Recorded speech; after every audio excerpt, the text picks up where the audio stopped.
오늘 이 본문은 우리가 너무나 또 익숙한 본문으로 예수님이 귀신을 쫓아내신, 그런데 단지 그 지역이 페니키아 수로보니게 이방 지역이었다.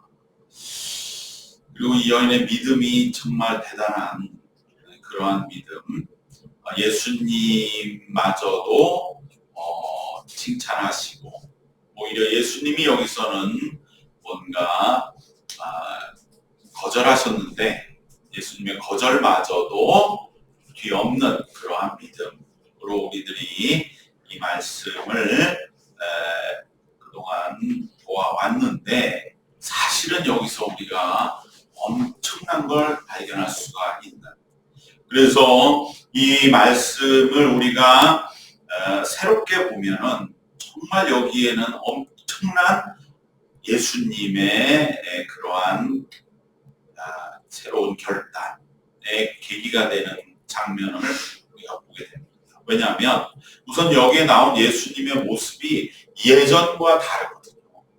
항상 예수님은 빛밖에 없으신 성령 충만한 능력이 넘치는, 모든 것을 다 생명으로 변화시키는 그러한 능력의 예수님, 그거에 비하면 오늘 이 예수님 모습 완전히 다르다, 이 말인 것이죠. 또한 이 지역에 대해서 우리가 느낌이 별로 없어서 두로지방 가셨다, 이것이 우리에게 별로 느낌이 없지만 지금으로 말하면 저 만주쯤 가셨다, 이런 말씀입니다.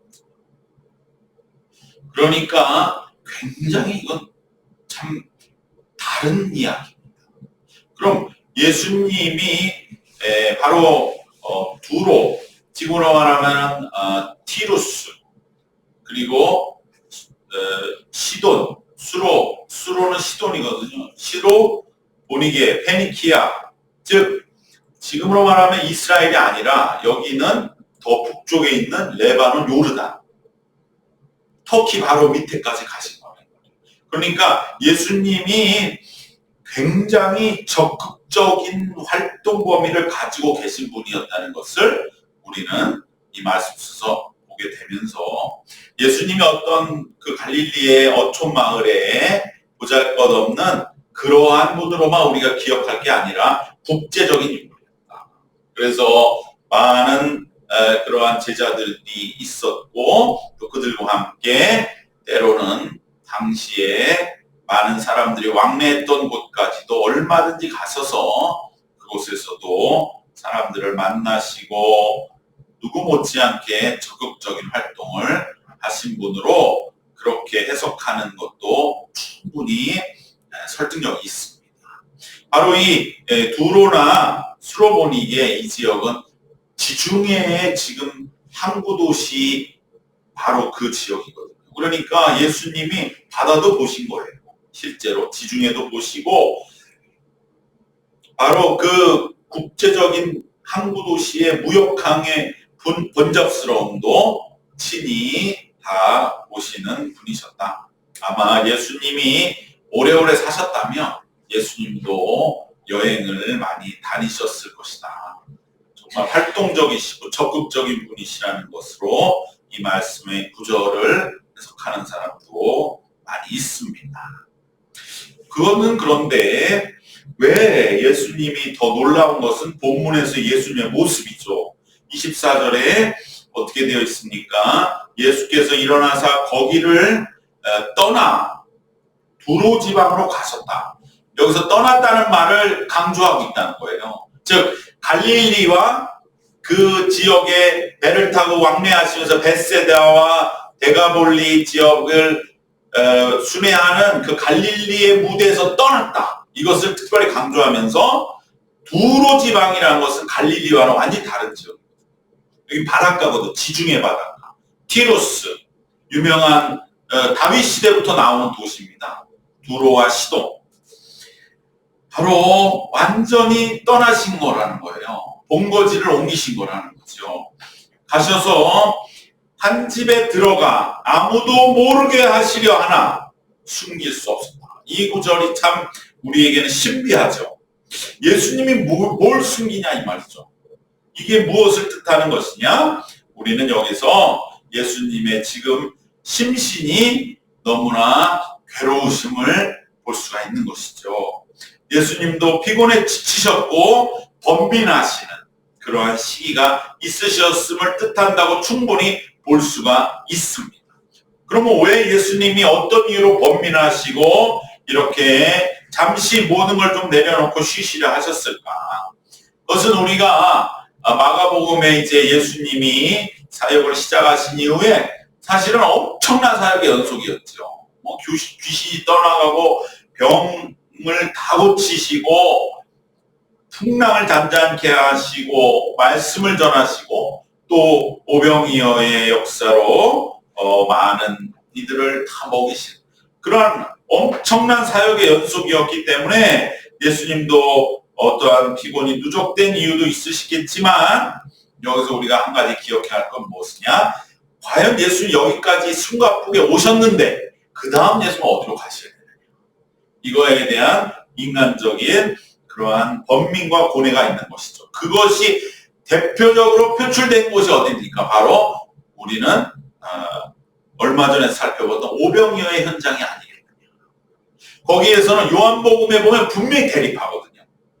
요한복음에는 6장에서 오병이어의 사건 제일 먼저 나오고 그 다음에 거의 한 30절에 이르는 말씀이 논쟁이거든요. 왜 논쟁이 나오겠습니까?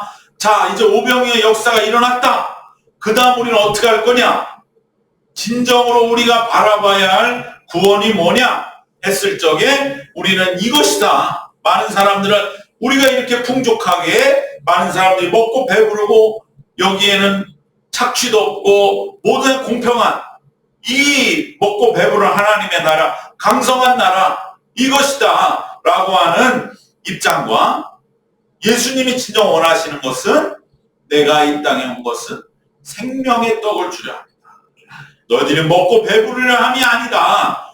이것이 대립됐거든요. 이 심각하게 대립이 된 그 논쟁 내용이 요한복음 6장에 아주 자세히. 그 마지막에 어떻게 됩니까? 많은 사람이 예수를 떠난다. 바로 이 오병이어 이후에 하나님 나라가 뭐냐? 우리가 원하는 진정한 구원이 뭐냐? 먹고 배부르고 아무 걱정 없이 그냥 떵떵거리며 나라를 이루며 사는 것이다. 예수님 그게 아니다. 그러니 많은 사람이 떠났어요. 그래서 요한복음 6장에 보면은 예수님이 12제자에게도 물어봅니다. 너희도 가려느냐? 이 장면이 바로 예수님이 이제는 이곳을 잠시 떠나서 시돈으로 가서 숨고자 했던 정말 이렇게 예수님이 숨가쁘게 사역을 해서 하나님의 나라를 세워나갔는데 결론에서는 사람들은 예수님이 세우려는 하나님 나라와 우리가 원하는 나라는 달라. 예수님 생각하는 구원과 우리가 생각하는 구원 달라 라고 하면서 예수님을 떠날 때 12제자마저도 예수님이 너희도 떠나려냐 하고 물어볼 수밖에 없는 그러한 상황이 예수님이 얼마나 큰 피로로 다가왔겠습니까? 그렇기 때문에 예수님은 지역을 잠시 벗어나서 바로 이 두로와 시돈, 수로 페니키아 쪽으로 가셔서 잠시 번민에 빠지신 것이죠. 이렇게 하면 설명이 정확히 부합한다고 할 수 있습니다. 바로 사람들이 원하는 메시아와 예수님이 진정 가시려는 메시아 사이의 괴리. 그러면 많은 사람 떠나갔다 이 말이에요. 떠나갈 때 그냥 갔겠습니까? 예수님을 원망하고 저주하는 사람 없었겠습니까? 욕한 사람 없었겠습니까? 바로 그러한 정말로 이 갈등 속에서 예수님은 이제 그것을 예수님이 원하는 구원과 세상이 원하는 구원은 하나가 될 수 없다. 그럼 어떻게 해야 됩니까? 바로 그 고민이 아니셨을지 하는 것입니다. 세상적인 메시아를 바라는 이들의 이 인간적이고 악마적인 본성을 어떻게 할 것이냐. 군중과 무리들은 자신들이 원하지 않는 구원은 분명히 열렬히 환영하다가 한순간 돌아서서 오히려 예수를 바로 등 돌리고 등에 칼을 꽂고 이제 분명히 예수님을 버리고 저주하고 심지어 죽이려 하는 그 악마의 계계에 빠지게 될 것이 분명한데 예수님이 이를 아시고 너무나 참 착잡한 깊은 고뇌에 빠지시는 것입니다. 그렇기 때문에 예수님의 이 평소에는 상상할 수도 없을 것 같은 공고한 이 반응, 이 매정하고 차가운 반응이 우리는 이해가 되는 것이죠. 예수님 마음이 너무 괴로우시니까. 딸이 귀신 들린 한 이방 여인이 와서 간구했을 때 매우 매정한 표현으로 이방인임을 상징하는 당시의 개와 같다고 하는 문화적인 표현을 그대로 쓰시면서 그 간청을 물리치신 것입니다. 자녀의 배를 불려야지 어떻게 너도 개를 먼저 먹이겠느냐. 그 말을 하는 것은 그저 당시에 통용되는 표현이었지만 각종 유대인 특히 썼겠죠. 그런데 이방인의 면전에서 그렇게 말씀하실 분이 아니신데 예수님이 너무나 심신의 괴로움이 크셨던 것입니다. 우리도 마찬가지입니다. 누구나 살다 보면 어려운 상황에 빠지고 남들은 알지 못하는 번민과 고뇌에 빠질 때가 있을 때는 우리가 오늘 예수님의 이 모습 속에서 분명히 깨닫는 것은 뭐냐? 그럴 때는 가급적이면 어떠한 반응을 즉각적으로 하지 않는 것이 서로 더 얼굴 붉히는 일이 없도록 하는 것이라는 것을 오늘 장면을 배우게 되는 줄로 믿습니다. 이것은 물론 핵심은 아니지만 그러나 심지어 예수님마저도 예수님도 나중에 얼마나 좀 민망해하고 요즘식으로 말하면 실례했다 이렇게 말씀할 그러한 일을 지금 어떻게 보면은 만드신 것이죠. 우리도 마찬가지입니다. 내가 지쳐있다, 내가 힘들어하고 있다. 이때는 가급적이면 우리가 정말로 어떠한 일에 대해서 즉각적으로 반응하는 경우에 많은 경우에 그것이 서로에게 해가 되거나 실수가 되는 경우가 많은 것입니다. 그러기 위해서는 내 자신이 지금 심신이 지쳐있는가 그렇지 않은가를 냉철하게 살펴야 할 것입니다. 그리고 또 때로 그러한 일들이 누군가 있을 때는 서로의 처지를 이해하면서 가급적이면 서로 간에 어려운 그러한 반응을 주고받지 않도록 함으로 인해서 환란을 초래하지 않고 맡겨 우리를 피곤하게 하는 일들을 잘 헤쳐나가야 할 줄로 믿습니다. 그것을 우리는 오늘 우선 예수님의 차가운 반응 속에서 보게 되는 것이죠. 참 이례적인 말씀이 아닐 수 없는 것이죠. 그런데 더 놀라운 것은 이것이 이제 핵심입니다. 이 여인의 반응인 것입니다. 예수님이 거절함에도 불구하고 오히려 그 앞에서 예수님 앞에 내어놓는 그 믿음이 무엇인가? 그 거절 앞에 물러서지 않는 믿음을 보여주는 것이죠. 어떻게 보면 욥기에 나오는 믿음보다 더 나간 거죠. 이거. 욥기는 자기에게 주어진 불행 앞에서 하나님 앞에 막 항의하잖아요. 근데 이 여인은 항의하는 거 아니에요. 예수님이 너는 개야. 개한테 줄 건 없어. 그럴 때 욥 같으면 막 항의했잖아요. 하나님, 빨리 나를 죽이든지 하시지. 왜 나한테 이 괴로운 꼴을 보게 합니까? 근데 이 여인 그건 아니죠. 올소이다. 많은 개들도 상에서 떨어진 부스러기를 먹나이다. 어떻게 보면 이 믿음이 뭐냐? 우리가 두고두고 마음에 깊게 새기는 이 말씀이 무엇일까? 이 말씀은 바로 이 여인의 십자가 선언입니다. 왜 그렇습니까? 개다, 너는 개야 했을 때 옳습니다. 이게 뭡니까? 바로 이 여인은 예수님이 말씀하신 개라고 하는 그 말로 인해서 죽은 겁니다. 그 순간. 이 여인의 자존심이 죽었지요. 인격이 죽었지요. 존재가 죽은 것입니다. 그리고 이 여인의 간절한 바램마저 짓밟힌 것이죠. 완전히 죽은 겁니다. 그런데 이 여인은 뭐라고 합니까? 그렇습니다. 나는 죽겠습니다. 그래도 부스러기 은혜를 주시면, 그래서 우리 딸이 살 수 있다면 나는 죽겠습니다.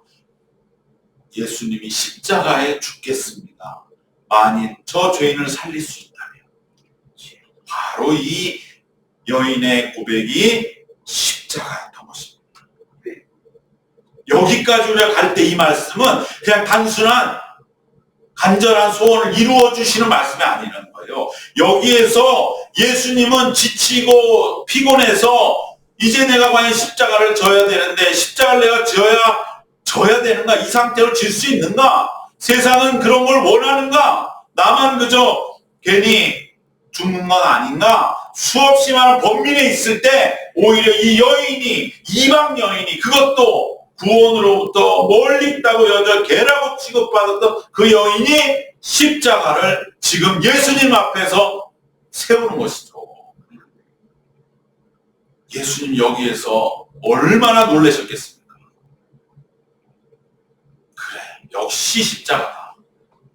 그래, 저 오병이어의 무리 다 떠나갔던 그 무리가 문제가 아니라 그 사람들이 떠나건 말건 진정한 구원의 길 십자가는 유대를 벗어나서 오히려 온 이방 이방 땅에서 이 이름 없는 여인, 어떻게 보면 여호와 하나님의 신앙이 얼마나 영향받았는지 알 수도 없는 이 여인 속에 있구나. 그래서 예수님은 유대인만의 구원이 아니라 온 세상의 구원자가 되시는 십자가를 다시 한번 이곳에서 분명하게 마음에 새기신 그러한 자리가 될 때에 이 스로보니게 여인의 십자가 선언은 엄청난, 오히려 오병이어 이후에 예수님이 정말 이 유대인들의 이러한 영적인 죄악 속에서 어떻게 보면 예수님은 당시 문화의 영향을 받아서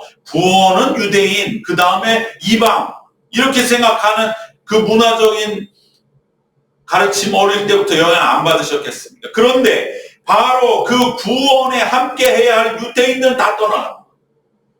그러한 구원 우리는 힘듭니다. 우리는 너무 괴로워서 그저 많이 오병이어처럼 풍성해지고 강성해지고 우리 민족이 힘이 있은 다음에 그 다음에 뭔가를 하셔야지, 예수님 가시는 길은 우리는 못 갑니다 하고 다 떠났을 적에 예수님이 어떻게 해야 됩니까? 정말 하나님께 수없이 기도하셨을 겁니다. 과연 여기서 내가 십자가 죽으면 그 다음에 누가 알아줄까요?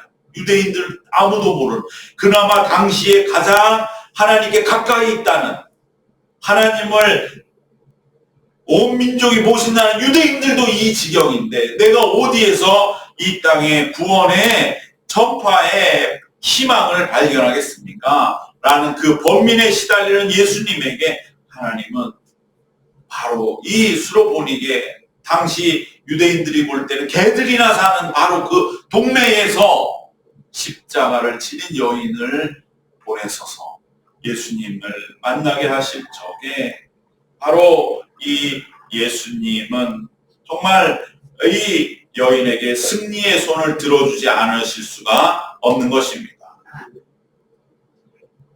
참으로 이 개들도라는 고백은 여인 자신이 이미 죽은 목숨이나 다름없다는 걸 진심으로 인정하는 것입니다. 나는 죽어도 좋습니다.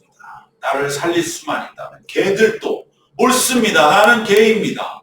나는 죽어도 좋습니다. 그러나 개들도 상에 떨어지는 부스러기, 그 은혜로 말미암아 딸을 한 번이라도 소생시킬 수 있다면 나는 100번, 1000번 개라고 손가락질 받아도 좋습니다.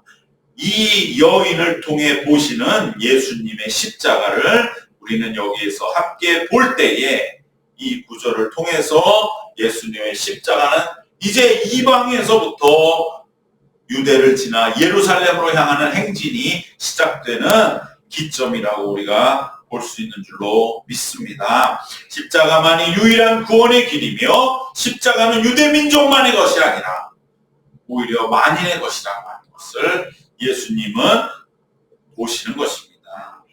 자신의 죽음으로써 딸을 구원하는 놀라운 이 역사를 어떻게 보면 여기서 주도권이 여인에게 있는 거죠. 예수님이 오히려 지쳐 있으시다가 정말 깜짝 놀라실 만큼, 눈이 번쩍 뜨이실 만큼 바로 이 고백 앞에서 어떠한 범민도 고뇌도 다 사라지고 예수님이 너무 놀라시면서 참된 구원이 바로 여기에 있는데 더 이상 무엇을 우리가 여기에서 더 말하겠느냐. 가라, 네 딸의 살아났느니라. 구원의 소망, 새로운 세상의 비전을 다시 확고히 보시고 선포하십니다. 동족 이스라엘의 군중과 무리들은 예수님의 범민과 고뇌를 깊게 했을 뿐이지만 오히려 이방 땅의 한 이름 없는 여인으로부터 예수님은 구원의 길인 십자가를 더 분명하게 발견하시고 비로소 다시 힘을 얻으시며 하나님을 찬양하며 하나님, 내가 이 땅에 온 분명한 그 길에 다시 한번 힘을 주심을 감사하며 하나님을 찬양하셨을 것입니다. 이처럼 우리가 진정 십자가를 세우는 일에는 심지어 예수님마저도 영적 지도자의 어떠한 지도력에 위계하는 전혀 무관한 오직 하나님 앞에서의 십자가, 그 십자가의 은혜로 우리들은 역사에 동참하게 되는 줄로 믿습니다. 보잘것없고 참으로 미력한 영혼, 참으로 이 여인 이름도 기록되어 있지 않지만 오히려 더 정말로 강하고 넓고 너무나 정말 분명한 십자가의 그 권능이 이곳에 머물러 있는 줄로 믿습니다. 그로 인해서 유대인의 입장, 철저한 이 마가복음의 기록자의 입장에서는 이 여인이야말로 유대인과 이방인의 그 수천 년 경계를 허문 여인이 되는 것이죠. 바로 십자가는 모든 경계를 이처럼 무너뜨립니다. 그리고 모든 것을 은혜로 받아들이겠다는 태도와 마음의 자세인 것입니다. 바로 개들도 상에서 떨어진 부스러기를 먹는, 내 삶이 아무리 처참하고 비참하고 개라고 취급받는 인격적인 죽음을 당한다 할지라도 그러한 자에게도 하나님의 은혜는 내리신다고 하는 그 믿음은 바로 어떠한 일이라도 소생하게 하는 하나님의 놀라운 은총임을 다시 한번 이 말씀 중에서 우리는 기억하는 줄로 믿습니다.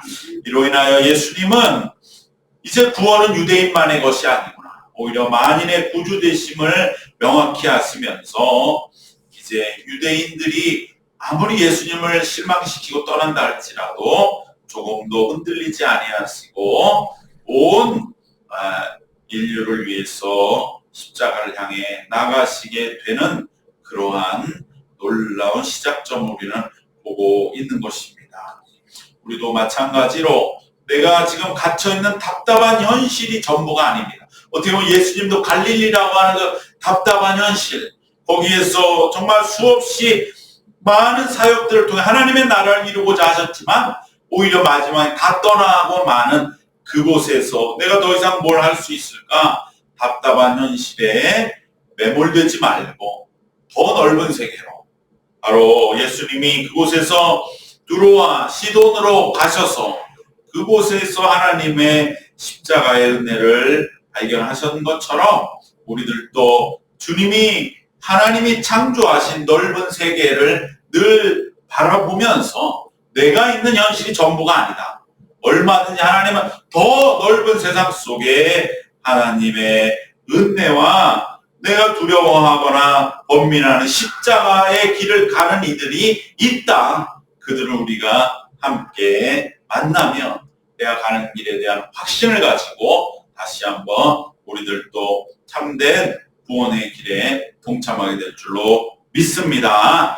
오늘 말씀 세 가지로 정리하겠습니다. 첫 번째, 누구나 번민하는 때는 있습니다. 심지어 예수님마저도 있습니다.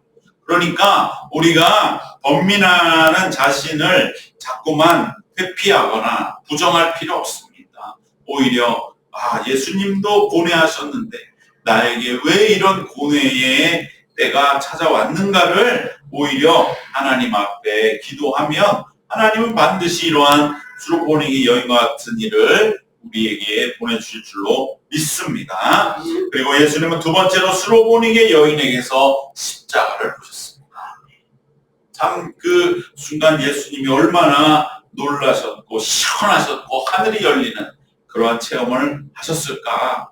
우리도 마찬가지로 마지막으로는 서로의 십자가가 우리가 보여지는 눈이 띄어지기를 바랍니다. 그리고 함께 그 십자가를 바라보며 서로를 우리가 정말 저 십자가를 지고 가는 그 모습을 바라보며 나도 정말 이제 다시 한번 십자가만이 유일한 구원의 길임을 확신하고 고뇌와 범민들을 떨쳐버리고 다시 일어나 십자가의 길을 끝까지 걸어야 할 줄로 믿습니다. 그러한 은혜, 바로 이 수로보니게 여인의 십자가, 그 십자가를 우리가 만나고 우리가 지금 십자가의 길에 끝까지 주님과 함께 더욱더 감당해 나가시기를 주님의 이름으로 축원합니다. 기도하겠습니다. 은혜와 사랑에 충만하신 우리 하나님,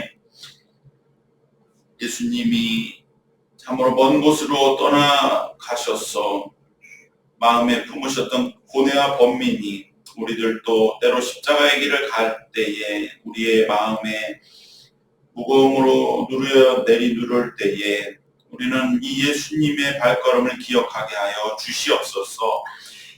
그곳에서 정말 하나님의 은혜로 만난 이 여인으로 말미암아 다시 한번 십자가를 굳건하게 발견하시고 세우신 같이 오늘 우리의 삶에도 서로의 십자가를 바라볼 수 있는 눈을 띄워주셔서 함께 오직 십자가만이 참된 구원의 길임을 서로 격려하고 서로 응원하며 서로 북돋우며 우리가 참된 구원의 길을 더욱더 힘을 얻어 회복하여 걸어가는 우리의 신앙의 삶이 되도록 주님 지키시고 인도하여 주시옵소서.